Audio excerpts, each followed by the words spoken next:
नमस्कार मंडळी, बोला काहीतरीमध्ये पुन्हा तुमचं खूप खूप मनापासून स्वागत करत आहे. जसं की तुम्ही इंट्रोडक्शन व्हिडिओ पाहिलाच असेल आणि त्याच्यामध्ये तुम्हाला कॉन्सेप्टसुद्धा क्लिअर कळलं असेल, तर मंडळी आज आपल्या पहिल्या कॉलरचा कॉल येणार आहे. तर विषय काय आहे, कुठल्या मुद्द्यावर आपण बोलणार आहोत हे मी काहीही सांगत नाही आहे.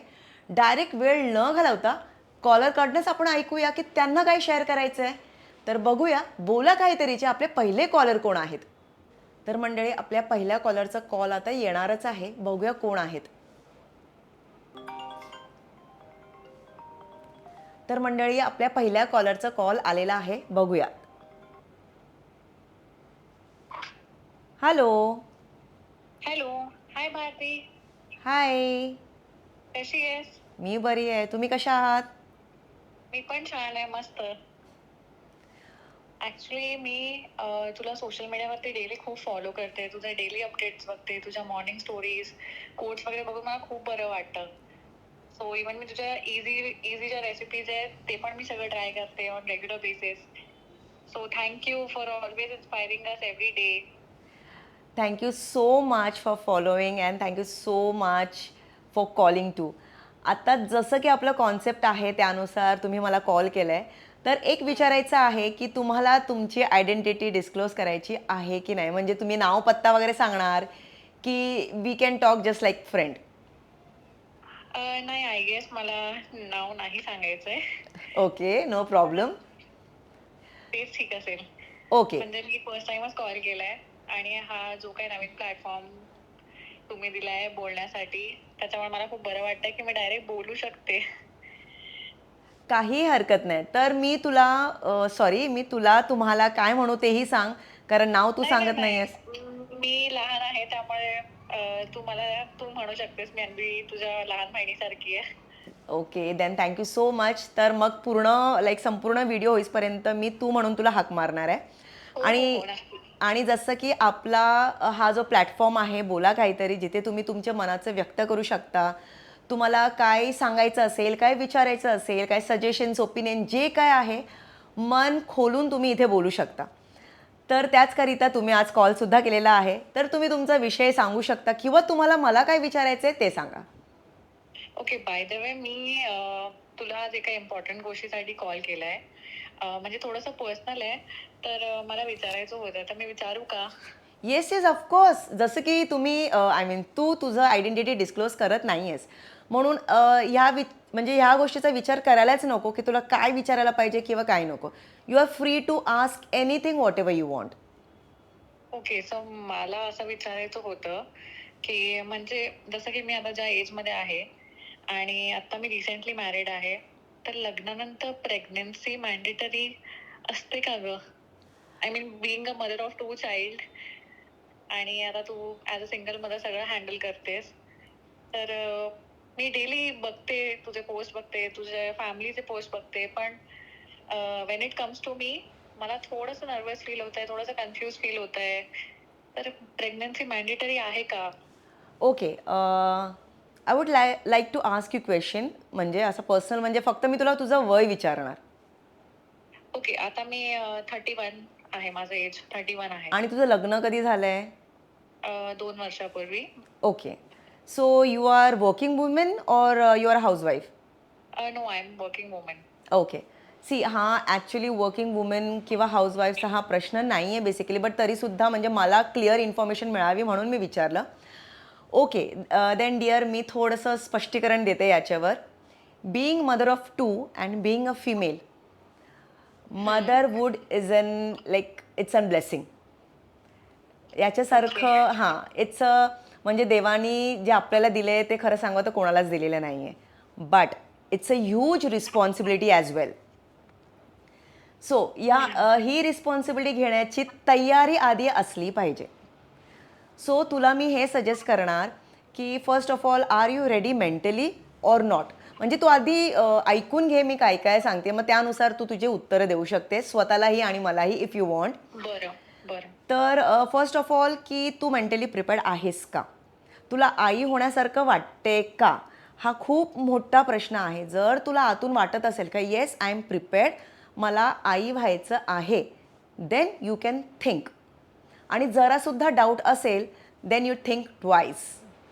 Next is whether your partner is ready for that or not. कारण it's a parenthood. It's not like motherhood. It will be an parenthood. तर तुझे मिस्टर म्हणजे your partner is ready or not. आणि जर दोघांपैकी एकही कोणाला जर जरा तरी ऑब्जेक्शन असेल ना किंवा डाऊट असेल तर better you sit and think, sit for a while, विचार करा, त्या गोष्टीवर चर्चा करा. If you want you can take counselling as well. आणि त्यानंतर तुम्ही तुमच्या डिसिशनवर तुम्ही पुढे you can go ahead. Second thing, जर तुम्ही होकार तरी दिला, समजा एकामेकाला लाईक कमिटमेंट दिलं की yes we can go for parenthood, त्यानंतर सुद्धा you have to take care of many factors. First I will tell you about the very basic factor, very practical factor, that is finance. तुम्ही दोघे working आहात, as you said you are working female. तुझे हजबंडसुद्धा I don't know whether businessman or he is into service, but he is a working person, right? Yes. So financially तुमचं bank balance तुमच्या मुलासाठी supportive असणार आहे की नाही हे सुद्धा विचार करा. Once you are giving birth to a child, make sure की त्याचं पूर्ण शिक्षण होईल तेवढं पैसा तुमच्या बँकेत असलं पाहिजे. इट्स लाईक पर्सनल एक्सपिरियन्स याच्यामध्ये तुला सांगते मी. कारण आजकालच्या काळात आपण आज आहोत तर उद्या नाही होत. याची गॅरंटी तुला स्वतःला द्यावं लागेल का तुझ्यानंतर, तुझ्या पार्टनरनंतर मुलाचं शिक्षण व्यवस्थित होईल. Till as the 20 or 22 as per म्हणजे त्याचं शिक्षण होईल तिथपर्यंत तेवढा पैसा तुमच्या बँक अकाउंटमध्ये असलंच पाहिजे. सेकंड मोस्ट इम्पॉर्टंट थिंग, घर. आपण रेंटेड घरात राहतो, भाड्याच्या घरामध्ये राहतो, दॅट इज अन ऑप्शन. पण तुम्ही नसल्यानंतर मग काय? तर त्यासाठी स्वतःचं घरसुद्धा असलं पाहिजे. तिसरं फॅक्टर, तुम्ही नसल्यानंतर गार्डियन म्हणून कोणीतरी सांभाळणारा असणार आहे का? ह्या 3 एवढ्या मेजर आणि it's a basic need for a child. कारण आपल्याला आपलं बर्थ डेट माहिती असतं, पण डेट कोणालाच माहिती नसतं. We don't know what is going to happen next. पण जर आपण बाळाला या जगात आणतोय, that is our responsibility to take care of that child. म्हणजे ते कोणावर डिपेंडेंट नसलं पाहिजे का म्हणजे तुम्ही गेल्यानंतर आजी आजोबा सांभाळतील किंवा भाऊ बहीण सांभाळेल असा प्रश्नच आला नाही पाहिजे. म्हणजे हे म्हणजे काही मुद्दे आहेत याच्यामध्ये कुठल्याही प्रकारे कॉम्प्रोमाइज झालं नाही पाहिजे. Next thing comes, you are a career oriented female, very ambitious. बाळ झाल्यानंतर एका पॉईंट म्हणजे असा एक पॉईंट येऊ शकतो की तुला कॉम्प्रोमाइज करावं लागेल. समजा बाळाला बघायला घरी कोण नाही आहे तर कोण बघणार आहे हे पहिला नवरा बायको तुम्ही व्यवस्थितपणे बसून ठरवलं पाहिजे. किंवा त्याच्यामध्ये तुम्ही तुमचे रिस्पॉन्सिबिलिटीज कसे डिवाईड करणार किंवा वेळ कसं तुम्ही मॅनेज करणार हे सुद्धा तुम्हाला बघावं लागणार आहे. असं नको व्हायला की like being you as a mom you are taking 80% of the responsibility आणि त्याच्यामध्ये तुला तुझं करिअर कॉम्प्रोमाइज करावं लागेल. Are you ready for that? कारण आत्ता तू बिईंग अ मॅरिड विमेन आहेस सध्या. After a child you will be a mom. The entire life will be like you will be the mom of that child. सकाळी उठल्यानंतर तू हे नाही विचार करणार आहेस अरे का मला ऑफिसला जायला माझा डब्बा करायचा नाही, बाळ रडतोय तर त्याला भरवावं लागेल, त्याचं सगळं आवरून मला ऑफिसला जावं लागेल, शाळा असले तर त्याचे पॅरेंट्स मीटिंगला जावं लागेल. म्हणजे हे सगळे मुद्दे आहेत, हे तू आधी विचार करून घे. कारण आत्ता तू जी आहेस आई झाल्यानंतर हे सगळं चेंज होणार आहे. रात्री जागण्यासाठी तू तयार आहेस का? बाळ आजारी पडल्यावर ऑफिसवरून सुट्टी मारून घरी बसायला तू तयार आहेस का? नवरा जर म्हणाला की माझी मीटिंग आहे मी तर तिकडे जाणार, तुलाच बघावं लागेल, तर या गोष्टीला तू कसं सांभाळणार आहेस किंवा कसं कॉम्प्रोमाइज करणार आहेस? आणि हे होणारच आहे. आणि मी हे नाही सांगितलं it's not a negative points, it's what you have to deal it later. Yes. तर हे सगळे मुद्दे आहेत आणि एक खूप महत्त्वाचे आहेत. आज जर आय डोंट नो तू जॉईंट फॅमिलीमध्ये आहेस की न्यूक्लिअर फॅमिलीमध्ये आहेस, तर आपल्यावर जॉईंट फॅमिलीचा सुद्धा एक वेगळा प्रेशर असतो. सासू सासऱ्यांचा म्हणा किंवा आपल्या आईवडील म्हणा, तर त्यांचा सुद्धा एक वेगळा प्रेशर असतो लग्न झाल्यानंतर की आता बाळ कधी करणार आहेस. आम्हाला हवं आहे, आम्हाला खेळण्यासाठी हवं आहे, किंवा आमचं वय झालं आहे, आम्हाला कोणीतरी पाहिजे, किंवा आपलं बोलतात ना लाईक वंश पुढं गेलं पाहिजे. हो. येस, तो एक खूप मोठा प्रश्न असतो. अरे बाबा, आई वडील असले तर वंश वगैरे कामी येतो, ते नसल्यावर काय करणार? ते वरून बघणार आहेत का आपल्याला, का आपण खाली काय करतोय? तर असे भरपूरचे मुद्दे आहेत. जर त्यांना बाळ हवंय खेळण्यासाठी, ते गेल्यानंतर मग कोण बघणार आहे? कितीही म्हणा का नाही आम्ही वेळ देऊ किंवा आम्ही सांभाळू, तू ऑफिसला जा, तू हे कर, तू ते कर, पण being a parent we have to take care of a child. तू दुसऱ्यावर डिपेंडेंट नाही राहू शकत. या सगळ्या फॅक्टर्स ज्या आहेत, सगळ्या गोष्टी ज्या आहेत, ते तुला कन्सिडर करावेच लागतील. And if you are ready, you can go ahead, because as I told you, motherhood is a beautiful feeling, जे फक्त आपल्याला देवाने दिलेला आहे, but comes with lots of responsibilities and sacrifices. So now you decide and you tell me what you think on it. नाही, मला असं वाटतं की मला या गोष्टींबद्दल माझ्या पार्टनरशी म्हणजे माझ्या मिस्टरांशी बोलावं लागेल. कारण जसं की तू म्हणालीस की पीअर प्रेशर तर आहे, रिलेटिव्ह घरच्यांचं सगळ्यांचं प्रेशर आहे, पण कुठेतरी आम्ही अजून मेंटली स्टेबल नाही आहोत त्या गोष्टीसाठी. आणि म्हणून मला असं थोडंसं कन्फ्यूज आणि नर्वस फील होत होतं. कारण बाळ म्हणजे खूप मोठी जबाबदारी आहे आयुष्यभरासाठी. पण जसं की तू प्रत्येक गोष्टींबद्दल फायनान्शियल कंडिशन, त्याच्यानंतर जबाबदारी, सगळ्या गोष्टी जसं की तू सांगितल्यास, मी माझ्या मिस्टरांशी याबद्दल नक्की डिस्कस करेन. आणि थँक्यू सो मच की तू मला खूप अगदी जसं जसं मी आधी म्हणाले की तू अगदी मला एका लहान बहिणीसारखं सगळं समजवलंयस आणि मला खूप जास्त छान प्रकारे गाईड केलंयस. Thank you so much Bharti.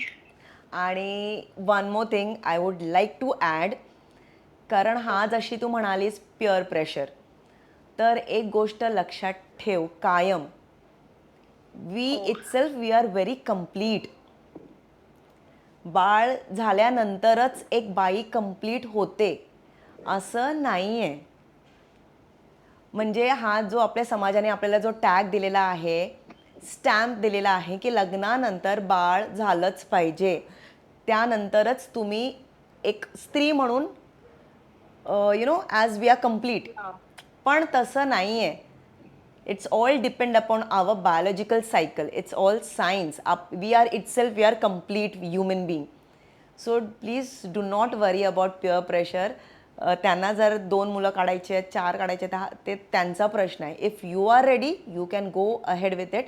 If you are not, please take your own time. Okay. हो. मी या गोष्टींचा नक्की विचार करेन, बिकॉज लाईक यू सेड की it is a biological cycle. आणि टू बी व्हेरी ऑनेस्ट की मला असं नाही वाटत आहे की मला आता बाळ करायचंय किंवा मी मेंटली प्रिपेअर नाही आहे या गोष्टीसाठी.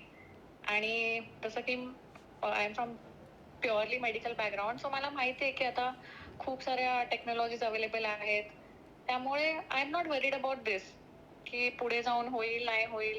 पण घरच्यांच्या सगळ्या बोलण्यामुळे मला थोडंसं प्रेशर येतंय की आता करायचंय का, गरज आहे का. पण जसं की वेगवेगळे फॅक्टर्स आहेत, मी त्याच्याबद्दल माझ्या मिस्टरांशी नक्की डिस्कस करेन. आणि आय होप आम्ही याच्यावरती पॉझिटिव्ह इन्फ्लुजन वरती येऊ. Yes yes, all the best for your life. मला तुझं नाव माहिती नाही आहे, पण सिरियसली मला खूप बरं वाटलं की तू तुझा मुद्दा असं समोर मांडला आहे. आणि यामुळे तुला मी थोडेसे काही सजेशन्स देऊ शकले, just because of my experience. That's it. What I feel that I said. बस, दुसरं काय नाही आहे. अदरवाईज प्रत्येकाला आपले आपले विचार करायची इंडिपेंडन्सी आहे. तू विचार करू शकतेस तुझ्या हिशोबाने. But yes, you called, so thank you so much. And तू माझी पहिली कॉलर आहेस, so Oh my God. Yes, special thanks to you. Thank you Thank so you. Much. Thank you so much for supporting simply Swadisht. Thank you so much for supporting बोला काहीतरी. हो, नक्की. मी continue तुला follow करते आणि याच्या पुढे पण मी करत राहील. द ओनली रिझन इज की मला तुझे प्रॅक्टिकल विचार खूप आवडतात. That you are a bold and practical in your life. आणि जे काही रिअल आहे ते तू बोलतेस ऑनेस्टली सगळ्यांच्या समोर. आणि तेच मला खूप आवडतं, म्हणून मी तुला डेली फॉलो करते आणि मी याच्या पुढे पण तुला फॉलो करत राहीन. Thank you so much Bharti. Thank you so much. Have a nice day. Bye bye. Good day. Bye bye. Bye. तर मंडळी आजच्या आपल्या पहिल्या कॉलरचा कॉल झालेला आहे आणि मुद्दा पण खूप मस्त होता की बाळ होण्याची खरी वेळ कुठली हे आपण कोणीच डिसाईड करू शकत नाही आहोत. हे पर्टिक्युलर इंडिव्हिज्युअल चॉईस आहे. तुम्हाला जेव्हा वाटेल that you are ready you can have a child. 30 असो 40 असो, yes you have to take care of your biological cycle also. You have to take care of your financial status. You have to take care of your family status. Everything you have to take care of. म्हणजे सगळं काय तुम्हाला बघावं लागतं त्यासाठी आणि बघितलं पाहिजे बिकॉज कशामध्येही कॉम्प्रोमाइज करायची गरज नाही. कारण बाळ हवंय की नाही हवंय तो आपला डिसिशन असतो. आपण बाळाला कधी विचारत नाही का त्यांना या जगात यायचं आहे की नाही. म्हणून त्यांची रिस्पॉन्सिबिलिटी घेणं हे आपल्यावर आहे. ते मोठे होईसपर्यंत त्यांचं शिक्षण होईसपर्यंत ही आपली जबाबदारी आहे.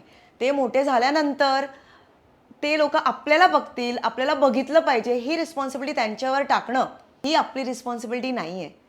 म्हणून जर आपण त्यांना जन्म देतो तो please give them freedom to think, to live. आपल्यासाठी त्यांना जन्म देऊ नका. जर तुम्ही त्यांना जन्म देताय तो let them live. And I hope मंडळी आजचा हा विषय एवढा जो खोल विषय होता थोडं काय तुम्हाला सुद्धा चांगलं ऐकायला मिळालं आणि मला सुद्धा एक छान कॉलर मिळाली आणि मलाही बरं वाटलं की बोला काहीतरीमध्ये कॉल करून तिचा जो मुद्दा होता ते तिने मांडलं आणि आपण त्याच्यावर चर्चा केली. तर मंडळी असंच तुम्हाला सुद्धा तुमच्या विषयावर काय चर्चा करायची असेल तर डिस्क्रिप्शन बॉक्समध्ये व्हॉट्सअप नंबर दिलेला आहे. तिथे तुम्ही तुमचं नाव आणि तुमचा पत्ता, तुमचा मुद्दा हे मेन्शन करा आणि तुम्हाला कॉलर व्हायचं असेल ते सुद्धा मेन्शन करा आणि मग त्यानंतर आपण त्या विषयावर चर्चा करू. आणि कधी कॉल करायचा आहे हे सगळं ठरवल्यानंतर तुम्ही सुद्धा बोला काहीतरीचे कॉलर बनू शकता. तर मंडळी आजचा हा व्हिडिओ पाहिल्याबद्दल खूप खूप धन्यवाद आणि भेटूया आता आपण पुढच्या एपिसोडमध्ये. Till then bye bye.